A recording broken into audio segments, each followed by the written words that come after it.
Welcome back to the RH Negative Files. Today we're going to be opening up file number 4, which goes over the Nephilim. Giants, fallen ones, or something we've misunderstood for thousands of years. What if one of the Bible's greatest mysteries isn't what the Nephilim were, but why humanity has never stopped talking about them? Just one word, Nephilim. Yet it has inspired thousands of books, countless documentaries, and debates that have lasted for centuries. Who were they? Were they giants, ancient kings, fallen beings? Or has their story been misunderstood from the very beginning? Let's investigate. The first appearance. The Nephilim are first mentioned in one of the most mysterious passages in the entire Bible. Genesis tells us that the sons of God took wives from among the daughters of men. Then, almost without explanation, it says the Nephilim were on the earth in those days. That's it. No detailed description, no explanation where they came from. Just a few verses that have sparked thousands of years of interpretation. Sometimes the shortest passage creates the biggest mysteries. So what does the term Nephilim mean? Some scholars connect it to the Hebrew root meaning to fall, leading to translation the fallen ones. Others focus on ancient Greek translations of Genesis, which rendered the term giants. Still, others suggest that it may be referred to powerful warriors, legendary heroes, or figures remembered throughout ancient tradition. In other words, even before we ask who they were, we're still discussing what the word itself means. So, let's expand the story from the Book of Enoch. If Genesis introduces the memory, the Book of Enoch expands it dramatically. Enoch described the Watchers descending from heaven and fathering giant offspring known as the Nephilim. According to the story, these beings became mighty, destructive, and symbolic of world descending into chaos before the flood.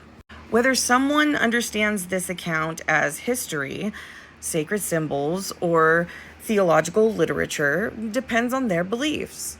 One thing is undeniable. The story left a lasting mark on religious imagination. So, why did so many cultures tell us stories about giants? Here's something fascinating. Stories of giants aren't unique to the Bible. Greek mythology had titans. Norse mythology had the Jotnar. Many Native American traditions include stories of giant beings.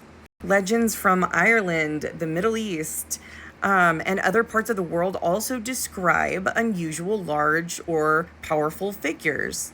Now, does this mean that all of these stories are describing the same beings? No one knows. Some historians see them as reoccurring mythological themes. Others think that they preserved memory of extraordinary people or rulers.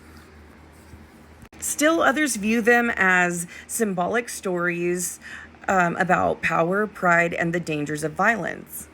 The modern Rh negative theory. Now let's address the question many of you are wondering about. How did the Nephilim become connected to the Rh negative blood? The answer is not through the ancient texts themselves. Neither Genesis nor the Book of Enoch mentions the Rh factor. The connection appeared much later through modern books, documentaries, and spiritual discussions. Some people proposed that if the Nephilim represented an unusual lineage, perhaps traces of that lineage survived through history. Others connect those ideas to the Rh negative bloodline because it's already considered uncommon and mysterious. These are modern spiritual theories. They are not claims made by the Bible or biblical texts themselves. So what is the deeper symbolism? But what if the Nephilim story isn't only asking us to identify mysterious beings?